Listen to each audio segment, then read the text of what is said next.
इस कहानी से हमें यह सीख मिलती है दोस्त, यदि आप एक समय की बात है, एक छोटे से गांव में एक आदमी रहता था। उसके घर के पास में एक पहाड़ था जहां पर वह रोज सुबह सुबह जाता था और उस पहाड़ पर थोड़े समय के लिए बैठता फिर वापस आ जाता था। एक दिन फिर वह व्यक्ति रोज की तरह सुबह सुबह जा रहा था, तभी उसका छोटा सा बच्चा आ गया और उसका हाथ पकड़ लिया और कहा, मैं भी आपके साथ चलूंगा। उसने पहले बच्चे को थोड़ा समझाया और मना भी किया और बोला, वहाँ का रास्ता बहुत छोटा है और चढ़ाई बहुत ज्यादा है, तुम मेरे साथ नहीं चल पाओगे। लेकिन फिर जब बेटे ने जिद कर दी तो पिता मान गया। फिर दोनों पहाड़ पर चढ़ने लगे। पिता ने बेटे का हाथ कसकर पकड़ा हुआ था। रास्ते के लेफ्ट साइड पहाड़ और राइट साइड खाई था और रास्ता बहुत पतला था। वे पहाड़ की चोटी तक पहुंचने वाले ही थे, तभी रास्ते में एक बड़ा सा पत्थर आया।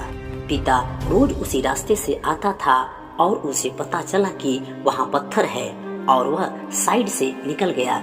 लेकिन बेटे की ध्यान कहीं और था और उसका घुटना पत्थर से टकरा गया। फिर बेटे के मुंह से चीख निकली, वह चिल्लाया। फिर उसकी आवाज पहाड़ों में गूंजने लगी। इसके पहले बच्चे ने अपनी गूंजी हुई आवाज कभी नहीं सुनी थी, जिसे सुनकर वह अंदर से घबरा गया। उसे लगा शायद कोई है और मुझे छुपकर देख रहा है और मेरा मजाक भी बना रहा है। फिर बच्चे ने फिर से बोला, कौन हो तुम? फिर बच्चे की आवाज उतनी ही तेजी से गूंजी। फिर लड़का और तेजी से बोला, आवाज और गूंजने लगी। फिर लड़के ने पूछा, यह कौन है जो मुझे डरा रहा है? उसके पिताजी थोड़ा मुस्कुराए और पहाड़ की खाई की तरफ देखकर बोले, मैं तुमसे बहुत प्यार करता हूँ। फिर आवाज गूंजकर आती है, मैं तुमसे बहुत प्यार करता हूँ। लड़के ने यह बात सुनकर बहुत हैरान हो गया। उसे समझ ही नहीं आया ये सब क्या हो रहा है। लड़का बोला, जो इंसान मेरा मजाक बना रहा है वह पिताश्री से बोल रहा है, मैं तुमसे बहुत प्यार करता हूँ। आखिर वह व्यक्ति है कौन? उसके पिताजी समझ रहे हैं कि उसके मन में क्या चल रहा है।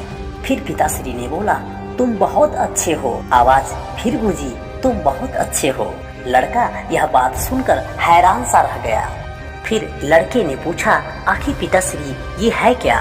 पिताश्री ने बच्चे को समझाते हुए कहा, बेटा जो तुम बोल रहे हो, तुम्हारे बोलने के बाद जो आवाज आ रही है वो किसी और की नहीं, वह आवाज तुम्हारी ही है। अगर तुम गुस्से में बोलोगे तो यह तुम्हारी आवाज तुम्हें गुस्से में सुनाई देगी। यदि तुम प्यार से बोलोगे तो यह आवाज तुम्हें प्यार से सुनाई देगी। और सेम यही प्रक्रिया हमारी जिंदगी के साथ होता है। इस कहानी से हमें यह सीख मिलती है दोस्त, यदि आप मन ही मन कहोगे हमारी जिंदगी खराब है तो सच में आपकी जिंदगी खराब हो जाएगी।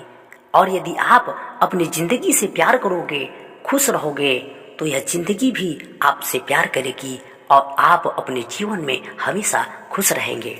इसलिए दोस्त, अपने आप को कभी कम मत समझो, अपने आप का मनोबल मत गिराओ, हमेशा खुश रहो और अपने जीवन के लिए हमेशा खुशी से आगे बढ़ते रहो।